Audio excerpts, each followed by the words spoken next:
The massive space station of the Galactic Council hung like a jeweled spider web against the backdrop of stars.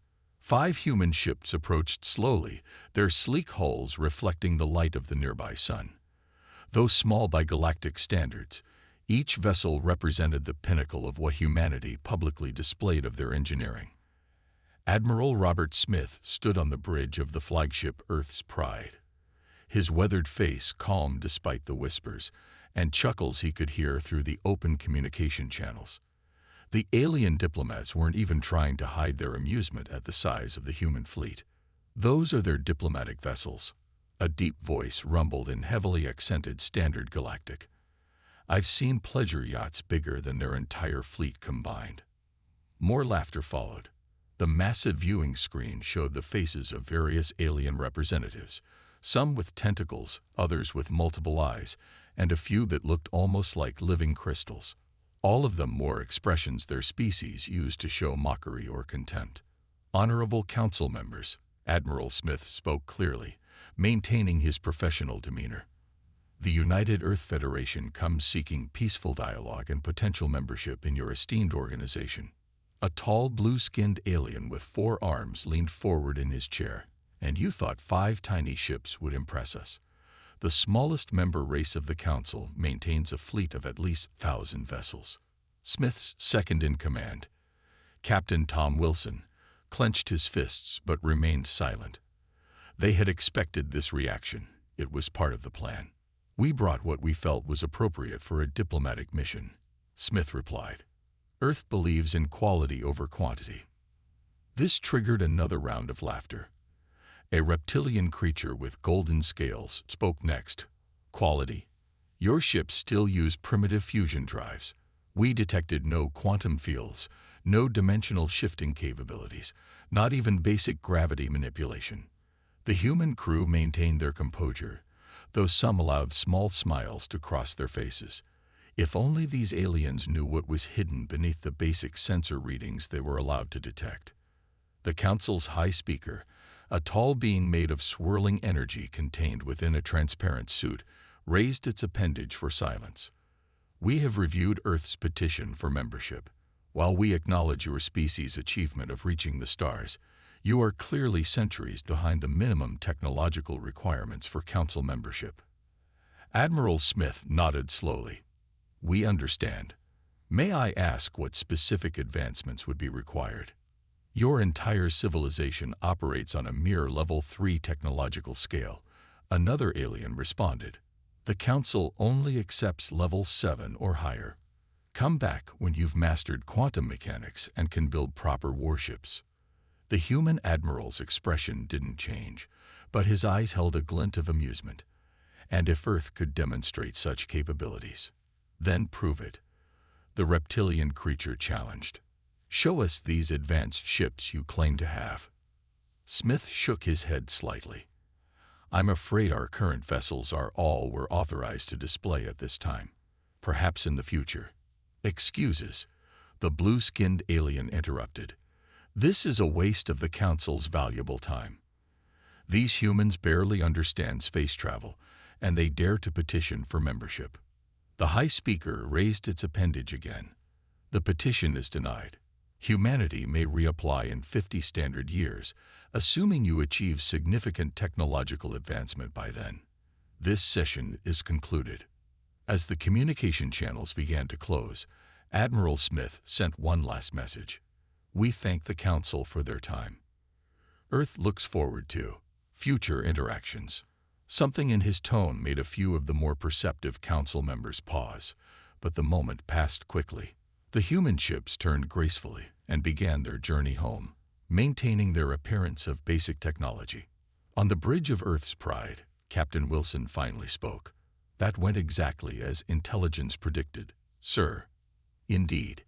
Smith allowed himself a small smile. "Their arrogance blinds them.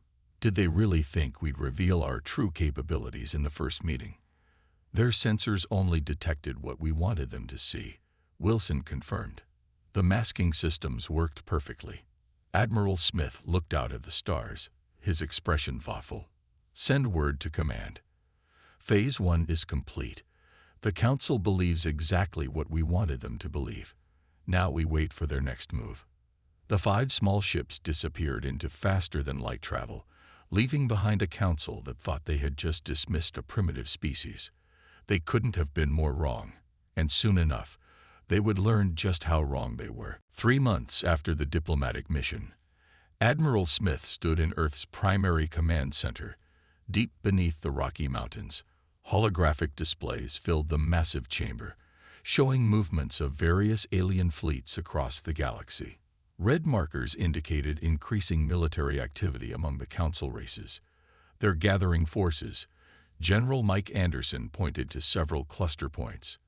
Our deep cover probes have detected at least 3 major fleet assemblies in the past week. The Council races are cooperating in an unprecedented way. Smith studied the tactical display with narrowed eyes. Exactly as predicted. Their pride won't let them ignore what they see as an upstart species. How many ships? Current estimates suggest over 15,000 vessels, replied Intelligence Director Lisa Foster, her gray hair gleaming under the holographic lights. They're drawing forces from at least 6 different Council races. The room fell silent as the implications sank in. To the Council, this would seem like overwhelming force against what they believed was a primitive civilization with only a handful of ships. Time to activate Protocol Omega, Smith announced. His voice carried across the command center, causing a flurry of activity. Send the coded signals to all hidden facilities. Throughout the solar system, dormant shipyards began stirring to life. Inside hollow asteroids, beneath the surfaces of various moons, and in massive underwater facilities on Earth, advanced manufacturing systems activated. Stealth fields that had hidden these facilities for decades maintained their coverage, while production ramped up to full capacity. Status report from Titan Base, an operator called out. All 30,000 ships in storage are beginning power-up sequences. Estimated time to full combat readiness: 6 hours. Similar reports flooded in from other bases: Mars, Europa, Ceres. Even Mercury's dark side hosted vast hidden shipyards. Humanity had spent the last century preparing for this moment, building in secret while maintaining a carefully crafted facade of technological inferiority. Director Foster pulled up new intelligence data. We've intercepted communications between Council members. They're planning to teach humanity its place in the galactic order. Their fleet will reach our solar system in approximately 72 hours. Perfect timing. Smith nodded. Our ships will be ready well before then. What's the status of the quantum defense grid? General Anderson checked another display. Grid is at full power, sir. The moment their fleet enters our system, they'll be cut off from faster-than-light travel. They just don't know it yet. In orbit around Earth, seemingly primitive satellites began transforming, unfolding into sophisticated weapon platforms. Throughout the asteroid belt, hidden defense stations powered up, their advanced sensors tracking every movement in nearby space. Remember, Smith addressed the command staff, we need to maintain the illusion of weakness until the last possible moment. Let them think they're facing a helpless target. The next 2 days were a flurry of controlled activity.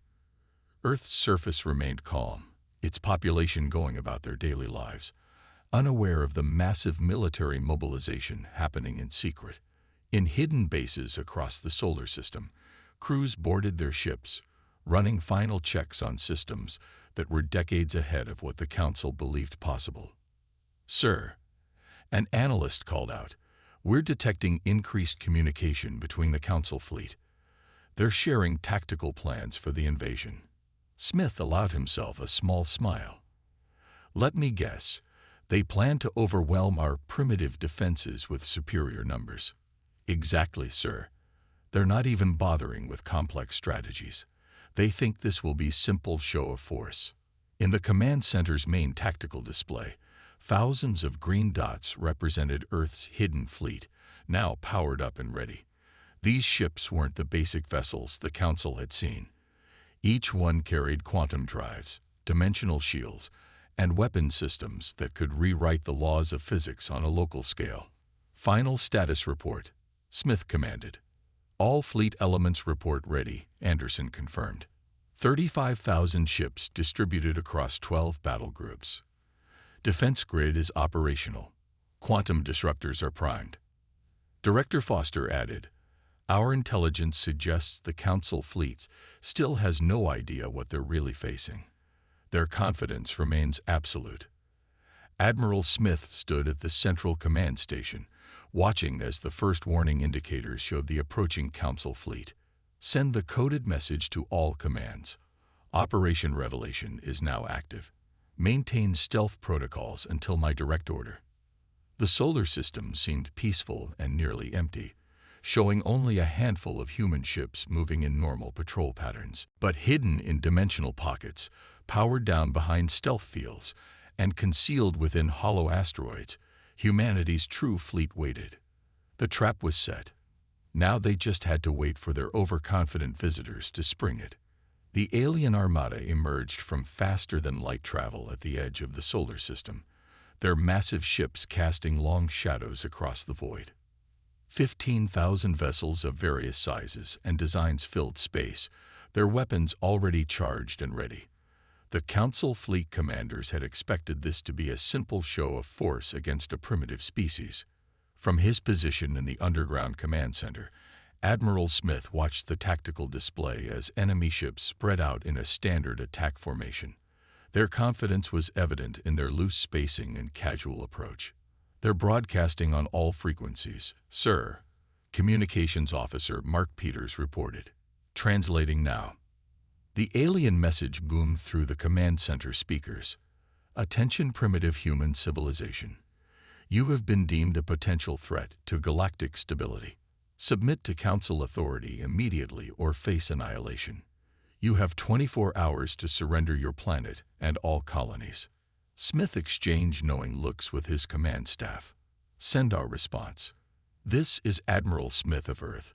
We request the full 24 hours to prepare our submission to the Council's authority." The alien commander's response came quickly, his tone dripping with condescension. 24 hours granted. Use them wisely, humans. Prepare your leaders and data systems for immediate transfer to Council control. Throughout the solar system, hidden sensors tracked every movement of the alien fleet.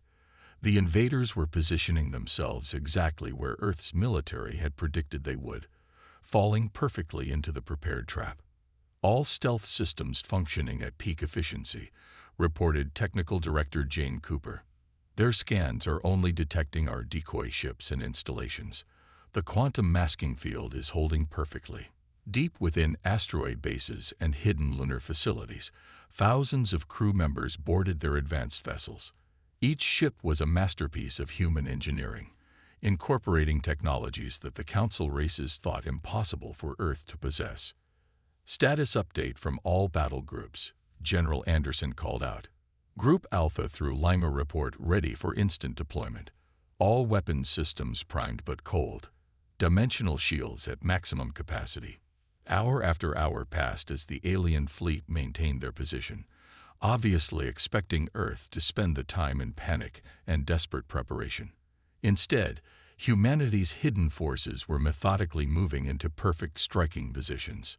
"Interesting," Director Foster noted, studying intercepted alien communications. "They're already arguing over how to divide Earth's resources.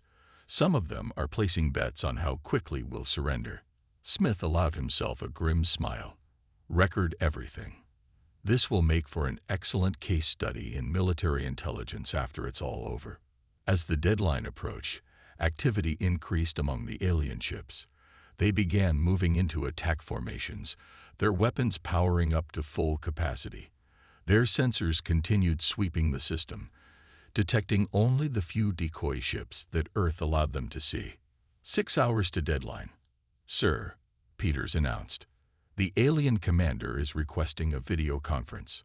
Smith straightened his uniform, put him through on the main screen. The alien commander appeared, a towering being with crystalline features that shifted in patterns expressing supreme confidence. "Admiral Smith, I trust you've had sufficient time to prepare your surrender. We're making all necessary arrangements," Smith replied calmly. Though I must ask, what made the Council decide on this course of action? The crystalline being's features flickered with amusement. Your species' arrogance could not be tolerated. Approaching the Council with such primitive vessels, yet claiming technological parity. The Council decided a demonstration of real power was required. I see, Smith nodded thoughtfully. And your fleet represents this real power. What you see before you is merely a fraction of the Council's military might, the alien commander boasted, though it's far more than needed to handle your handful of primitive ships. Smith maintained his professional demeanor. We appreciate the Council's thoroughness. Rest assured, when the deadline arrives, Earth will respond appropriately to your show of force. The alien commander's features shifted to what might have been a smirk. For your sake, human, I hope that response is immediate surrender. As the communication ended, Smith turned to his staff. Status of Protocol Omega. All systems go, sir, Anderson replied. When the time comes, we can reveal our entire fleet within 30 seconds. Smith looked at the tactical display, where thousands of hidden human ships waited in perfect position, completely undetected by the overconfident alien fleet. Then let's give them exactly what they asked for. An appropriate response to their show of force. The countdown to deadline continued, and humanity's trap was ready to spring. As the 24-hour deadline approached its final minutes, the alien fleet tightened its formation. Their sensors continued sweeping the solar system, detecting nothing but a few scattered human vessels that seemed to be making futile attempts at defensive positioning. 1 minute to deadline, announced Peters in the command center. The tension in the room was palpable, but it wasn't fear, it was anticipation. Admiral Smith stood calmly, hands clasped behind his back. Begin Operation Revelation. Activate all fleet elements on my mark. The alien commander's face appeared on the main screen again. Your time has expired, Admiral Smith. What is Earth's response? Smith smiled, and for the first time, there was steel in his expression. Actually, we thought we'd give you a proper demonstration of Earth's military capabilities. All units, reveal. Across the solar system, massive doors began opening in asteroids that had appeared solid moments before. Whole sections of moons shimmered and vanished as stealth fields deactivated. Dimensional pockets collapsed, revealing vast battle fleets hidden within. Sir, the alien commander's sensor officer shouted in panic. Energy signatures appearing everywhere. Thousands of them. Tens of thousands. Human ships materialized in perfect attack formation, surrounding the alien fleet in a massive three-dimensional sphere. Each vessel was a masterpiece of advanced technology, their sleek hulls gleaming with power field emanations that the alien sensors couldn't even properly interpret. What is this trickery? The alien commander's crystalline features had lost all traces of arrogance, shifting into patterns of shock and fear. This, Smith replied calmly, is humanity's actual fleet. Those 5 ships we brought to the Council. They were merely the tip of a very large iceberg. The tactical display showed the alien fleet's formation breaking down as ship captains reacted in confusion and panic. Their sensors were being overwhelmed by the sudden appearance of 35,000 human warships, each larger and more advanced than anything they had expected to face. Impossible. The alien commander's voice cracked. Your species is primitive. You barely have fusion power, a carefully crafted illusion. Smith explained. We've been watching the galaxy for centuries, building our forces in secret. Those primitive ships we showed you were designed specifically to fool your sensors. From hidden bases across the solar system, more ships continued to emerge. Massive carriers released swarms of automated fighter craft. Battleships powered up weapon systems that made the alien fleet's armaments look like children's toys. All fleet elements report ready, sir, Anderson announced. The quantum defense grid is fully activated. They couldn't escape now even if they tried. The alien commander's features had shifted to a pale, almost transparent state. This This was a trap. Of course it was, Smith replied. We knew the Council's pride would demand a response to our presumption. You acted exactly as we predicted. Director Foster's voice cut in. Sir, we're detecting power spikes across the alien fleet. They're charging weapons. A foolish decision. Smith shook his head. But expected. All ships, activate dimensional shields. Let them see exactly what they're dealing with. The alien fleet opened fire, thousands of energy beams and projectiles streaking toward the human ships. Every shot splashed harmlessly against advanced shielding technology that the Council had thought impossible for centuries to come. Final warning. Smith addressed the alien commander. Your weapons cannot harm our ships. Your faster-than-light drives cannot function.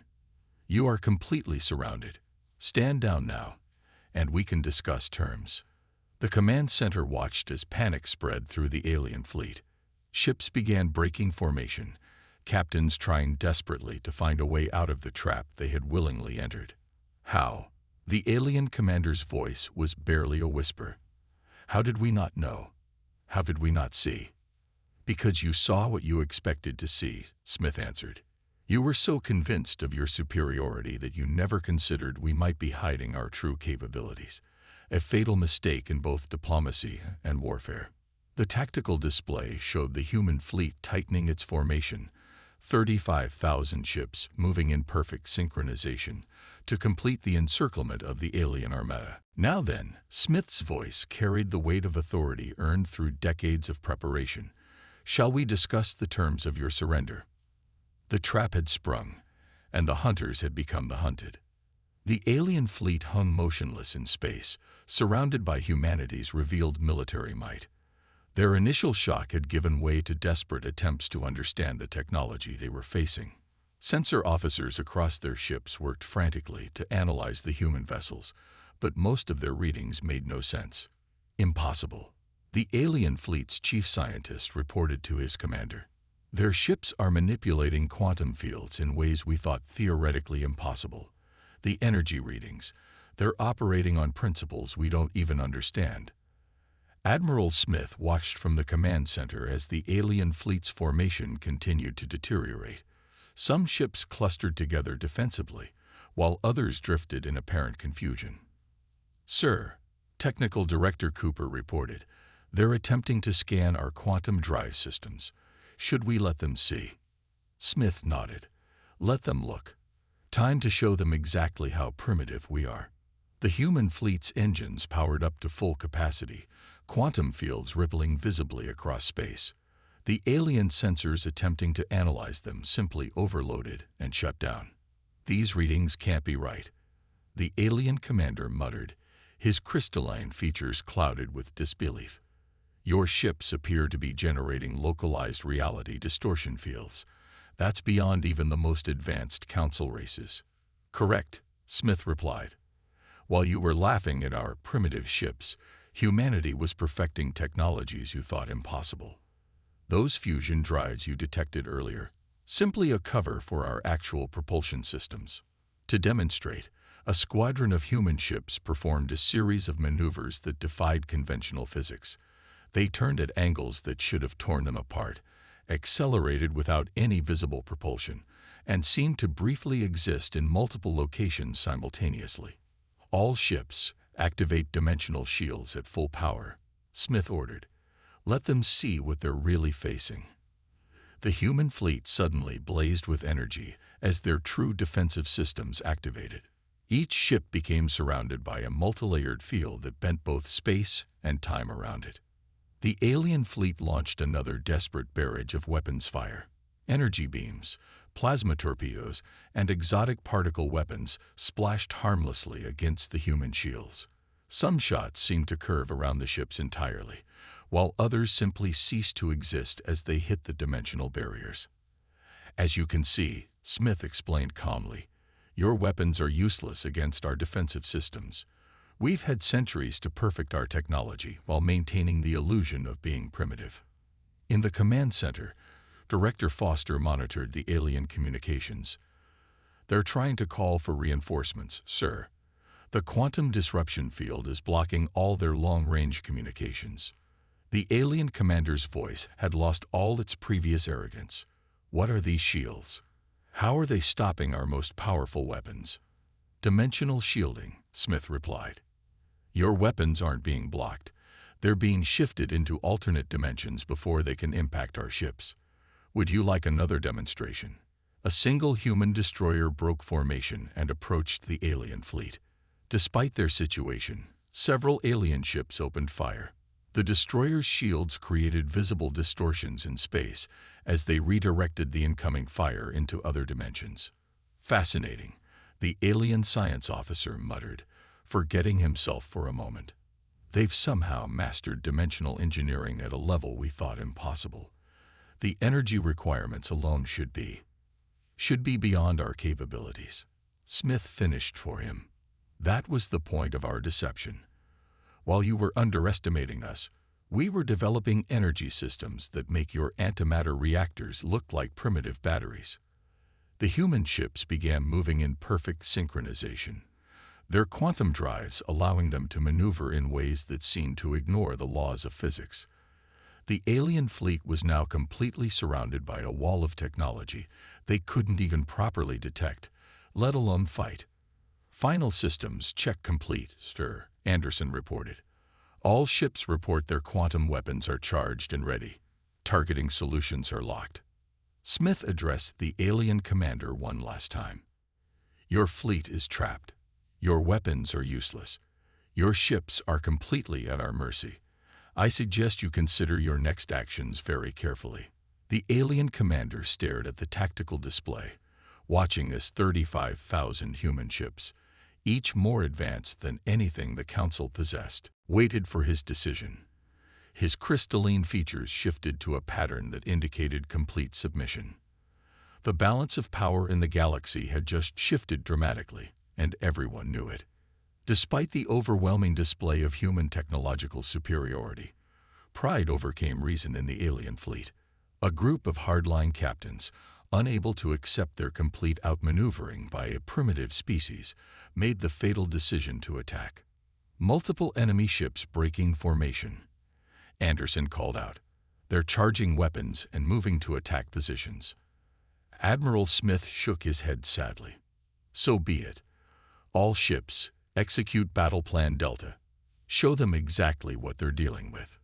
The human fleet moved with impossible precision, quantum drives allowing them to shift position faster than the alien ships could track. What had been an encirclement formation transformed into an intricate three-dimensional battle pattern in seconds. They're firing, Peters announced, though there was no concern in his voice. Thousands of energy beams and projectiles streaked through space toward the human ships. The dimensional shields didn't just block the attacks. They caught them, redirected them, and in some cases sent them back at the attackers with perfect accuracy. Return fire authorized, Smith commanded. Minimal force. We want to disable, not destroy. Human ships activated their primary weapons for the first time. Instead of conventional energy beams or projectiles, they fired precise quantum disruption pulses. Where these pulses hit alien ships, systems simply ceased to function as the laws of physics were temporarily rewritten in localized areas. By the Council, the alien commander watched in horror as his ship's weapons, engines, and power systems failed one after another. What kind of weapons are these? Quantum disruptors, Smith explained calmly. They temporarily alter reality in a targeted area. Your ships aren't being damaged. They're being selectively phased out of normal spacetime. The battle, if it could even be called that, was completely one-sided. Human ships danced through space with impossible agility, their advanced AI targeting systems predicting and countering every alien move before it was made.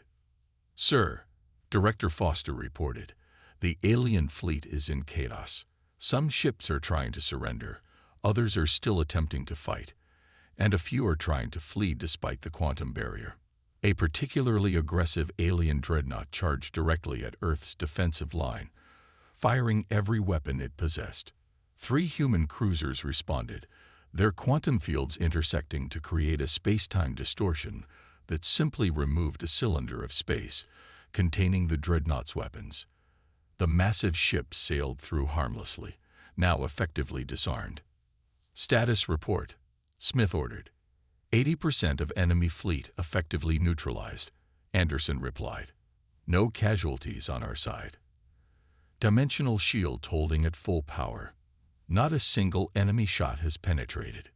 The alien commander watched helplessly as his fleet was systematically disabled by weapons and defenses that operated on principles his scientists couldn't even understand. Ship after ship went dark, caught in quantum fields that selectively disabled their systems. "Listen to me," the commander broadcasted to his remaining ships. "Stand down. All ships stand down immediately. We cannot win this fight." But several alien captains refused to accept defeat. They initiated their self-destruct sequences, hoping to at least take some human ships with them in massive antimatter explosions.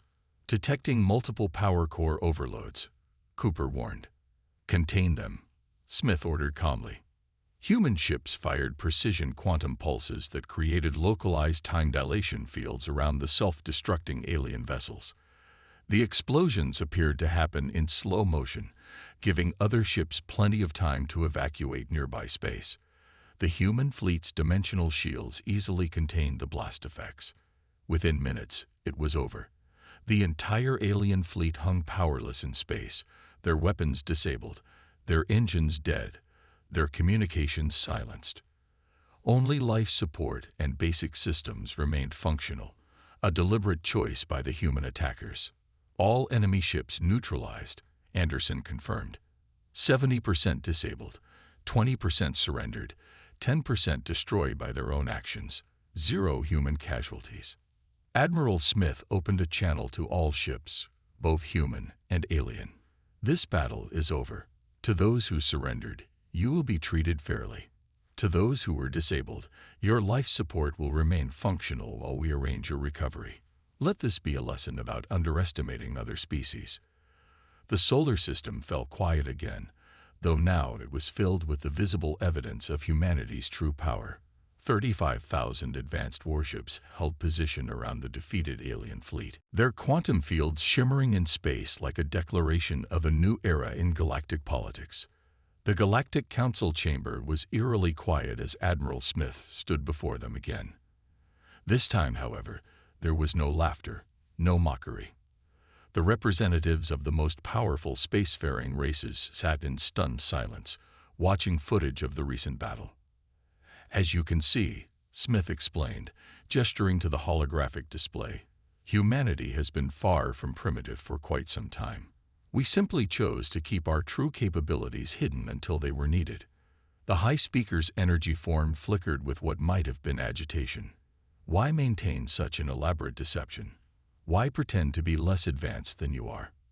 "Because we've been watching and learning," Smith replied. "We saw how the Council treated emerging civilizations, how the strong dominated the weak. We decided to wait until we were ready to demonstrate our true strength." The tactical display showed the aftermath of the battle. The complete defeat of a Council fleet by weapons and defenses that operated on principles most of them couldn't comprehend. "Your ships," the reptilian delegate spoke carefully. "They used technologies we thought impossible. Quantum manipulation at that scale. Dimensional engineering. Reality distortion fields. All developed in secret," Smith confirmed. "While you saw what you expected to see, a young race struggling with basic spaceflight.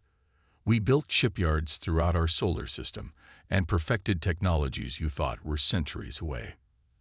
Director Foster, standing beside Smith, activated another display showing the full extent of human technological achievement. The Council members watched in growing amazement as the presentation revealed innovations that went far beyond their current understanding. "We hereby withdraw our previous rejection," the High Speaker announced. "The Council officially extends an invitation for Earth to join as a full member, with all rights and privileges thereof." Smith allowed himself a small smile. "Earth accepts, with conditions. First, the Council's policy of technological suppression of emerging civilizations ends today. You dare to make demands. One of the delegates started to object, then fell silent as the tactical display showed the continuing presence of Earth's fleet. 35,000 warships that could outmatch anything the Council races possessed. We don't make demands, Smith corrected. We propose a new way forward, one where advanced civilizations help guide younger races rather than dominate them, where technology is shared rather than hoarded. The Council chamber erupted in discussion, representatives arguing among themselves about the implications of this dramatic shift in galactic power. Earth's demonstration had shattered centuries of established hierarchy in a single day. There will need to be adjustments, the High Speaker finally admitted. Your species has proven itself far more capable than we imagined. The balance of power has changed. The balance of power was always an illusion, Smith responded. One we maintained because we wanted to see how the Council would treat us when they thought we were weak. You failed that test spectacularly. General Anderson, monitoring from Earth, sent updated fleet positions to Smith's display. Human ships had already established a presence near major Council worlds, not as a threat, but as a reminder of the new reality. We offer partnership, Smith continued. Earth's technology, freely shared with Council races who agree to our terms. Together, we can build something better than dominance and submission. The Council members looked at each other, then at the displays showing Earth's technological capabilities. The choice before them was clear: adapt to the new reality, or become obsolete. The Council accepts Earth's conditions, the High Speaker declared. Let this mark the beginning of a new era in galactic cooperation. As the various representatives signed the new agreements, Smith reflected on humanity's long journey to this moment. Centuries of secret development, careful planning, and patient waiting had led to a peaceful revolution in galactic society. Transmit final confirmation to Earth Command, he told Foster quietly. Operation Revelation is complete. The galaxy will never be the same. The message traveled instantly through quantum communications that the Council was only now learning existed. In hidden shipyards throughout the Sol system, construction continued on even more advanced vessels, not for war, but to help uplift other civilizations. Humanity had revealed its true power, and in doing so, had changed the course of galactic history. The era of deception was over. The age of true cooperation could begin.